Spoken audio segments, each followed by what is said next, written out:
Hari ini kita akan belajar kembali kepada firman Tuhan. Hari ini kita akan melihat bagaimana menurut firman Tuhan, apa yang dikatakan firman Tuhan tentang hutang. Kita mau belajar bagaimana kita menyelesaikan hutang kita dengan baik di hadapan Tuhan. Karena kita percaya bahwa Tuhan berjanji, kita tidak akan meminjam tetapi memberi pinjaman. Artinya orang yang memberi pinjaman adalah orang yang diberkatin Tuhan, orang yang hidup di dalam kelimpahan. Kalau kita hidup di dalam kelimpahan, artinya hidup kita tidak kekurangan. Tetapi kalau kita ini kekurangan, ya kita pasti susah hidupnya, menderita. Tetapi kalau orang hidup di dalam kelimpahan, dia pasti bisa memberikan pinjaman kepada orang lain. Bapak Ibu, kita sebagai orang percaya jangan alergi dengan namanya kelimpahan. Kelimpahan itu bagian dari kekristenan kita. Tapi kelimpahan, hidup berkelimpahan di dalam Kristus itu bukan yang kita kejar. Hidup berlimpah materi itu bukan tujuan utama kita. Tujuan utama kita ini hidup berkenan di hadapan Tuhan, melakukan segala sesuatu tepat seperti yang Tuhan mau, melakukan segala sesuatu tepat seperti yang Tuhan inginkan. Kalau pikiran kita ini selaras dengan firman, berjalan sesuai dengan kebenaran firman, sehingga tindakan kita pun juga akan berjalan sesuai dengan firman Tuhan. Kita akan lihat di Ulangan 28 ayat yang ke-12. Tuhan akan membuka bagimu perbendaharaannya yang melimpah, yakni langit, untuk memberi hujan bagi tanahmu pada masanya dan memberkati segala pekerjaanmu, sehingga engkau memberi pinjaman kepada banyak bangsa, tetapi engkau sendiri tidak meminta pinjaman. Kita akan memberikan pinjaman kepada banyak orang, tapi kita sendiri tidak akan pernah meminjam. Karena apa? Kita sudah berkecukupan. Tuhan mau loh. Tuhan mau hidup kita itu menjadi berkat bagi banyak orang. Ketika Tuhan percayakan berkat sama kita, ketika Tuhan memberkatin kita, Tuhan punya maksud dan tujuan. Kita akan memberkatin banyak orang. Kita akan memberi makan banyak orang. Kita akan menjadi saluran berkat kepada banyak orang. Bukan fokus kepada kita sendiri, kepentingan kita sendiri, kebutuhan kita sendiri, kepuasan hawa nafsu kita sendiri. Dari semua berkat yang Tuhan percayakan sama kita, Tuhan punya maksud dan tujuan. Salah satunya, kita harus menjadi berkat bagi banyak orang. Kita akan tahu bagaimana kita ini bisa melepaskan diri dari hutang.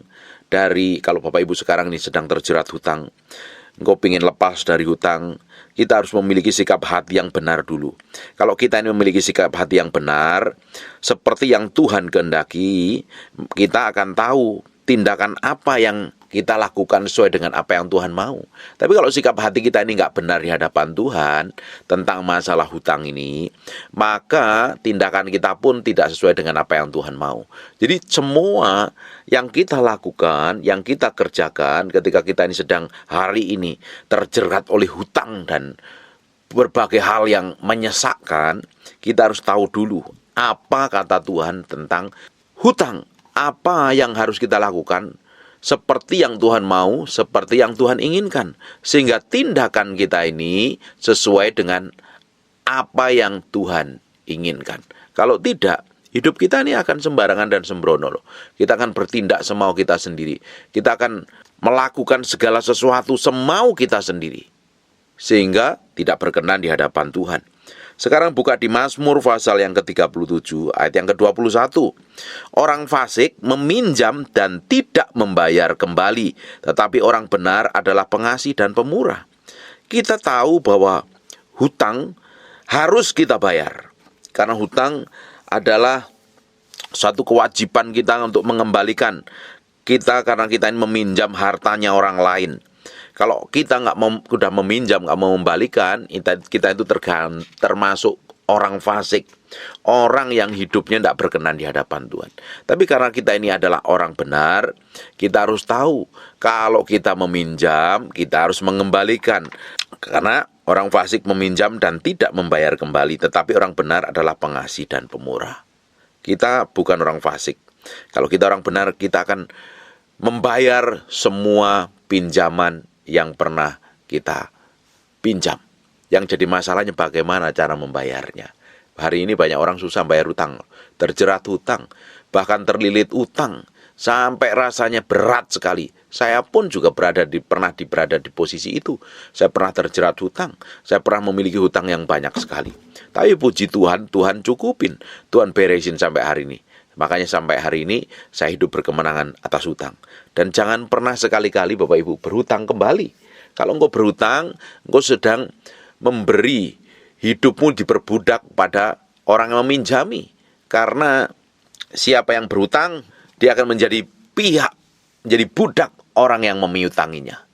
Ini kitab Amsal katakan, di Amsal 22 ayat yang ke-7, orang kaya menguasai orang miskin, yang berhutang menjadi budak dari yang menghutangi. Jadi sebenarnya kalau kita ini mau berhutang sama siapapun juga, sebenarnya memberi diri kita ini menjadi budak sama orang yang meminjaminya. Jadi kita ini mesti tahu dulu nih, supaya hidup kita ini benar di hadapan Tuhan. Jangan kalau apa-apa melakukan apa-apa, berhutang sama orang. Kekurangan dikit berhutang, kekurangan dikit berhutang. Kalau berhutang terus kok nggak mengandalkan Tuhan. Ada orang yang begitu membelanjakan dengan gaya hidup yang ngawur sekali, sehingga selalu berhutang dengan kartu kredit. Kalau engkau lama-lama begitu, ujungnya hidupmu akan terjerat dengan hutang. Alkitab ngomong kok, kita ini harusnya diberkati, kita harusnya meminjami, bukan memberi.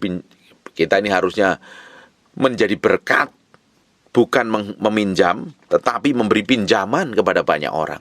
Justru kalau kita hari ini terlilit utang, berarti ada keputusan yang salah, ada tindakan yang salah yang selama ini dilakukan, ada tindakan yang salah selama ini dikerjakan, dan kita harus bertobat dan kita harus balik lagi kepada Tuhan. Kita harus minta kekuatan Tuhan supaya kita ini hidup merdeka, bukan menjadi budak. Karena siapa yang menghutang, dia akan menjadi budak yang memberikan piutang. Hari ini kita mesti belajar, jangan sampai kita memberi diri kita menjadi budak kepada orang atau lembaga atau apapun yang kita pinjami, karena kita ini meminjam sama mereka. Kita harus belajar hidup kita ini bisa mengelola harta kita ini dengan baik. Selama ini Tuhan percayakan apa, kita harus belajar kelola. Kalau hari ini engkau sudah pernah meminjam kepada siapapun lah orangnya, ya kita harus bertanggung jawab supaya kita ini diberkatin Tuhan. Kita akan buka di Lukas 16 ayat yang ke-12. Dan jikalau kamu tidak setia dalam harta orang lain, siapakah yang akan menyerahkan hartamu sendiri? Jadi kalau Bapak Ibu punya hutang hari ini, harus belajar punya komitmen hati yang benar. Suatu hari kita harus kembalikan itu. Makanya untuk mengembalikan hutang, dan kita harus diberkatin dahulu, baru kita bisa membalikan hutang. Tapi kalau kita ini nggak punya niatan baik untuk membayar hutang, kita ini seperti orang fasik. Tapi kalau kita ini menjadi orang yang bisa dipercaya mengelola harta orang lain, termasuk kita yang meminjam, Tuhan akan berikan breakthrough dan terobosan dengan caranya yang ajaib, sanggup melepaskan kita dari semua hutang piutang. Hari ini kita akan coba belajar melihat apa yang Tuhan lakukan ketika kita ini bergantung sepenuhnya kepada Tuhan. Lalu Pak, bagaimana saya harus bayar hutang? Wong hari ini aja saya kekurangan, hari ini saya susah, ekonomi saya ngap-ngapan, bisnis saya hancur, tambah menumpuk, saya mesti nak bayar bunga hutang di bank. Dengerin baik-baik. Ada cara yang ilahi. Kita akan melihat bagaimana kita mau menyelesaikan hutang dengan cara yang ilahi. Sekarang buka di Mazmur 126 ayat 5 dan 6. Orang-orang yang menabur dengan mencucurkan air mata, ini orang yang menabur dengan mencucurkan air mata. Menabur dalam masa kekurangan, menabur dalam masa kekeringan. Pak, menabur itu kemana? Di mana tempat ada air, ada hujan, tanahnya subur. Disitulah benihmu akan bertumbuh. Disitulah benihmu akan berbuah dan menghasilkan. Bapak Ibu, menabur tidak harus di gereja. Menabur itu di mana-mana.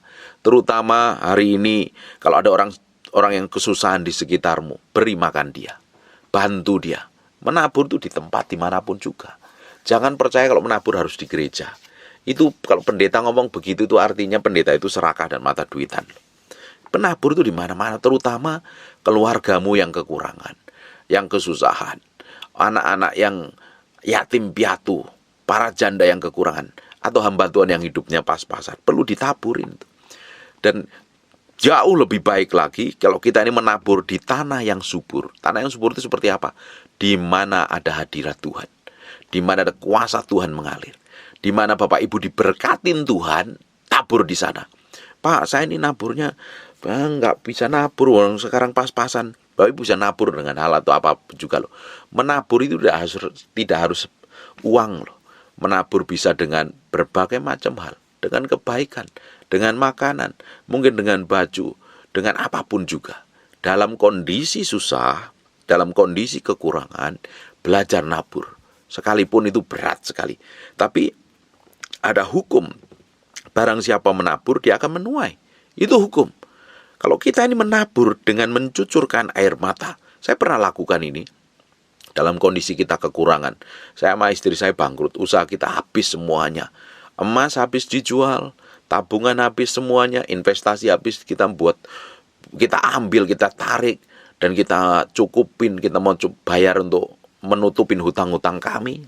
Mobil-mobil kami juga kami jual untuk bayar hutang. Tetapi itu pun masih kekurangan. Tapi di sisi lain saya sama komitmen sama istri saya, kita harus nabur. Dan waktu itu kita benar-benar nabur. Ada orang-orang di sekitar kita yang kekurangan, yang nggak bisa makan, yang hidupnya susah, kita tabur. Dan ternyata waktu kondisi kita ini mencucurkan air mata, kondisi kekurangan, kita mau belajar, memperhatikan orang di sekitar kita, taburan kita itu akan menghasilkan dan akan menuai dengan bersorak-sorai. Sebenarnya Bapak Ibu, tidak ada petani manapun yang menabur itu bisa memastikan suatu hari dia panen. Karena apa? Di tengah jalan pasti ada hama, ada banjir, ada bencana alam, ada hal macam apapun juga.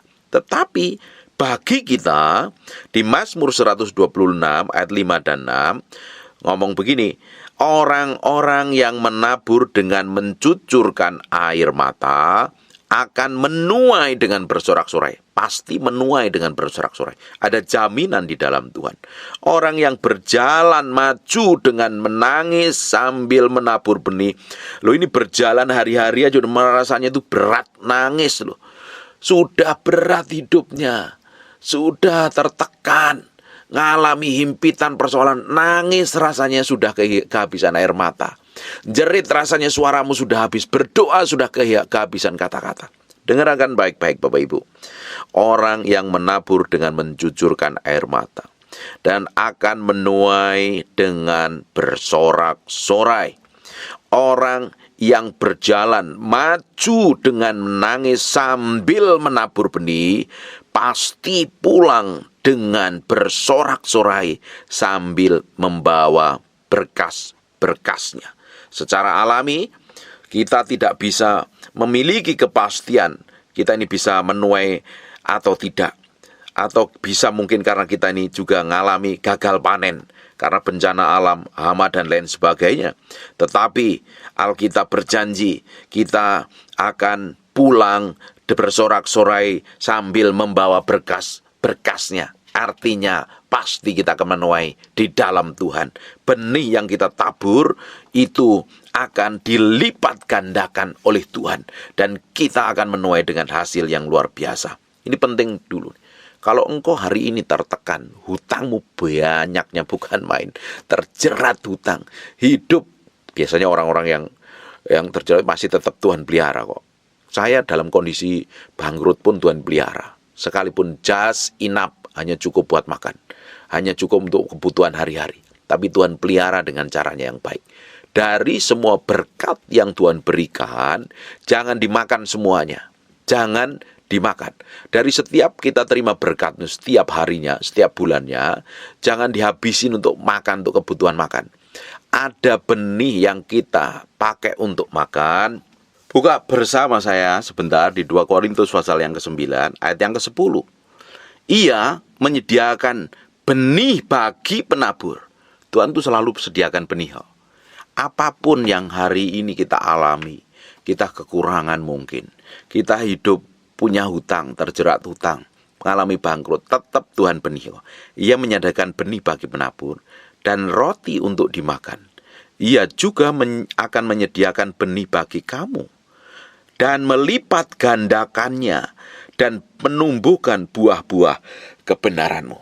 Dari berkat yang kita terima, ada benih yang harus kita tabur, ada juga bagian yang kita harus makan untuk mencukupi kebutuhan kita hari-hari, dan benih yang kita tabur itu Tuhan akan lipat gandakan. Jadi setiap berkat yang kita terima itu ada bagian untuk orang yang susah, atau bagian untuk orang lain yang kita mesti pikirkan itu.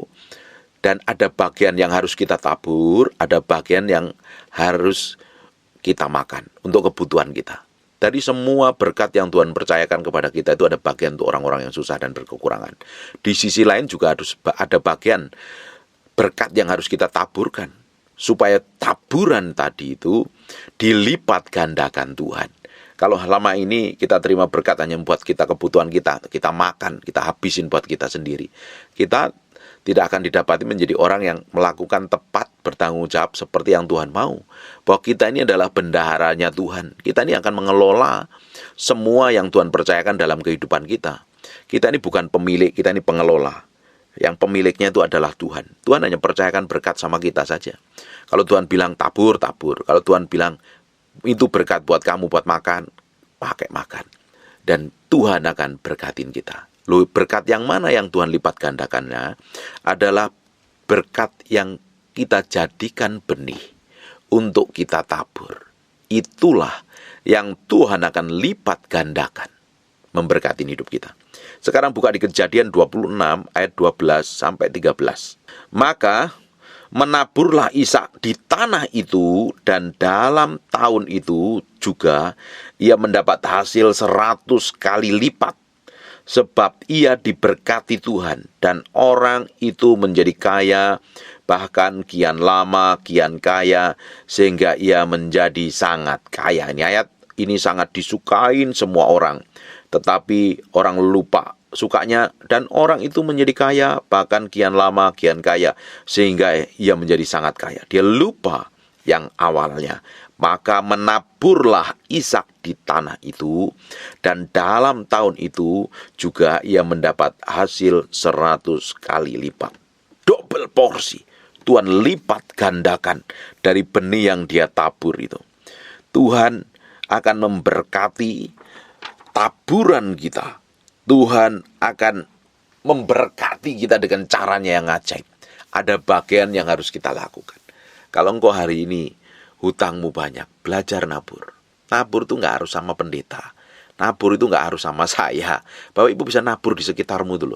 Ada orang-orang kekurangan yang nggak bisa makan. Jangan berpikiran kalau nabur itu sama pendeta atau nabur itu sama gereja. Kamu nabur di sekitar orang-orang di sekitarmu. Bapak Ibu bisa memberkati orang-orang yang kesusahan. Memberkati, bahkan memberkati hamba-hamba Tuhan. Yang diurapi itu jauh lebih bagus sebenarnya. Tapi Bapak Ibu, kita harus belajar memberikan benih yang terbaik. Kalau kita ingin menghasilkan panen yang baik, kita tentunya akan menabur dengan benih yang terbaik. Benih yang terbaik itu benih yang seperti apa? Nanti tanya Tuhan, nanti Tuhan akan singkapkan. Tuhan akan ajari bagaimana kita memberi yang terbaik. Waktu kita belajar menabur untuk orang-orang yang susah dan berkekurangan, Tuhan akan lipat gandakan benih itu dengan caranya yang ajaib dan luar biasa. Tuhan akan lipat gandakan. Dari semua berkat yang kita terima, ada bagian untuk orang yang kekurangan, ada benih yang kita harus tabur, dan ada roti, bagian roti yang untuk kita makan untuk mencukupi kebutuhan kita hari-hari. Kita tahu Tuhan sanggup membuat semua benih yang kita tabur itu diberkatin Tuhan. Satu hari ini engkau sedang nangis, nabur sambil nangis, sambil ngomong sama Tuhan, Tuhan, ini loh Tuhan yang aku miliki, aku mau belajar berikan yang terbaik buat engkau. Suatu hari engkau akan menuai, dan Tuhan akan beresin. Sikap hati kita itu harus benar dulu. Kalau kita punya hutang, miliki sikap hati yang benar. Ingin mengembalikan sebagai tanggung jawab. Kalau kita bisa dipercayakan hartamu duniawi, Tuhan juga akan mempercayakan harta rohani. Kalau kita bisa dipercaya mengelola hartanya orang lain, Tuhan akan berikan harta buat kita. Belajar memiliki sikap hati yang benar. Memiliki hati yang benar, maka tindakan kita benar. Kalau hari ini kita mau benar-benar menyerah di hadapan Tuhan, minta hikmat pengertian yang datangnya dari Tuhan, supaya hidup kita dipimpin, mengalami kelepasan, breakthrough, dan terobosan. Ada bagian yang harus kita kerjakan. Tabur benih. Tuhan akan lipat gandakan. Dan kita akan diberkati Tuhan melalui berkat itu. Hutangmu akan tercukupi. Tuhan tuh sanggup bikin breakthrough dan terobosan. Tuhan hobinya memberkatin kita. Tapi setan kerjaannya mencuri, membunuh, dan membinasakan. Tetapi Yesus datang supaya kita hidup berkelimpahan. Hidup menikmatin semua berkat yang Tuhan janjikan dalam kehidupan kita. Jangan menyerah, fokus sama Tuhan. Belajar nabur benih sekalipun menyakitkan. Kita akan melihat breakthrough dan terobosan dengan caranya yang ajaib. Dengan caranya yang luar biasa. Tuhan mau hidup kita mengalami kemerdekaan. Sebab di mana ada Roh Allah, di situ ada kemerdekaan, kata kitab Korintus. Hari ini kita percaya Roh Kudus menyertai kita. Roh Kudus mengurapin kita. Dia akan bikin breakthrough dan terobosan dalam kehidupan kita. Kita ikutin hukum ilahi. Kita hukumi hukum kerajaan Allah. Menabur, barang siapa menabur, dia akan menuai. Barang siapa menabur benih jagung, suatu hari dia akan panen jagung. Kau menabur benih durian, suatu hari akan menuai panen durian. Apapun yang kita hari ini, Tuhan percayakan sama kita. Belajar menabur. Kau nabur uang, kau akan tuai uang. Kau nabur senyum, kau akan tuai senyum. Kau nabur baik, kau menuai kebajikan. Kau nabur angin, kamu akan menuai badai. Hari ini, kita mau belajar dedikasikan hati kita ini sepenuhnya di hadapan Tuhan. Dan kita mau serahkan semua pergumulan, hutang kita ini di hadapan Tuhan. Kita akan melihat bagaimana Tuhan campur tangan dengan caranya yang ajaib dan luar biasa. Bikin breakthrough dan pemulihan, terobosan dalam kehidupan kita. Karena Tuhan belum selesai dengan hidup kita. Tuhan mau pakai hidup kita menjadi berkat bagi banyak orang. Tuhan sedang ajarin engkau hari ini yang sedang terpuruk karena salah manajemen di masa lalu mungkin. Karena kesalahan, karena keserakan di masa lalu. Dan hari ini balik kepada Tuhan. Tuhan sanggup memulihkan. Tuhan sanggup bikin breakthrough dan terobosan. Tuhan akan lakukan hal yang ajaib dalam kehidupan kita. Dengan tangannya, dengan caranya, dengan keajaibannya. Dia sanggup buat mujizat dalam kehidupan kita. Amin. Hari ini kita mau taruh hati kita ini sepenuhnya di hadapan Tuhan. Persoalan, hutang, dalam kehidupan kita mau taruh di tangan Tuhan. Biar Tuhan sendiri yang beracara. Biar Tuhan sendiri yang bekerja dengan caranya yang ilahi. Amin. Tutup matamu, tutup Alkitabmu, kita berdoa. Bapa, dalam nama Yesus kami menyerahkan semua pergumulan hidup kami, masalah hidup kami ke dalam tangan kuasa-Mu. Biar Engkau sendiri yang bikin breakthrough dan terobosan. Biar Engkau sendiri bekerja dengan caramu yang ilahi. Engkau sendiri yang lakukan sesuatu yang ajaib dan dahsyat dalam kehidupan kami. Hamba-Mu berdoa. Bagi bapak ibu yang sedang terlilit hutang, angkat tanganmu, taruh di dada. Dalam nama Yesus, hamba-Mu berdoa untuk setiap orang yang mendengar firman ini, yang mereka sedang terlilit hutang. Tuhan, ajarin mereka untuk menabur benih yang terbaik. Melihat Tuhan sanggup memberkati. Kita mau hidupin prinsip kerajaan Allah. Singkapkan mata hati kami. Barang siapa menabur, dia akan menuai. Belajar bertanggung jawab dengan apapun yang Tuhan percayakan hari ini. Kerjakan dengan terbaik. Sebab dari sanalah Tuhan akan berkati. Tuhan limpahi. Hamba-Mu berdoa untuk orang-orang yang sedang terlilit hutang, terjerat hutang. Tuhan lepaskan dalam nama Yesus. Aku patahkan belenggu itu. Dalam nama Yesus. Aku lepaskan pengurapan ilahi. Tuhan sendiri campur tangan. Tuhan sendiri bebaskan. Mereka jadi orang-orang yang diberkatin Tuhan. Bahkan memberi berkat bagi banyak orang. Memberi makan orang miskin. Dalam nama Yesus Kristus. Apapun yang dikerjakan, diberkatin Tuhan. Usahamu, bisnis usaha, toko, pabrik atau apapun juga. Diberkatin Tuhan. Tuhan kirim pelanggan baru, pelanggan lama. Kirim omset yang luar biasa. Dan nama Tuhan ditinggikan. Dan nama Tuhan dipermuliakan. Aku berdoa setiap orang yang mendengarkan firman ini. Hutangnya suatu hari akan lunas, beres, bebas. Dan apa saja yang dikerjakan tangannya Tuhan akan buat berhasil. Bapak, dalam nama Yesus, anugerah kemurahan kasih setiamu melimpah-limpah. Kami materaikan firman-Mu dengan darah anak domba Allah. Nempel dalam batin kami. Terpahat dalam loh hati kami. Firman itu jadi kehidupan. Dalam nama Yesus. Kamu berdoa untuk orang-orang yang sakit dan mengalami kelemahan tubuh oleh bilur Yesus. Jadilah engkau sehat. Jadilah engkau kuat. Jadilah engkau tahin. Dalam nama Yesus. Terima kesembuhan ini. Dalam nama Yesus. Kami kembalikan Tuhan. Kami berdoa. Segala hormat, pujian, pengagungan kami buat engkau saja. Raja di atas segala raja. Dalam nama Yesus, haleluya, amin. And God bless you.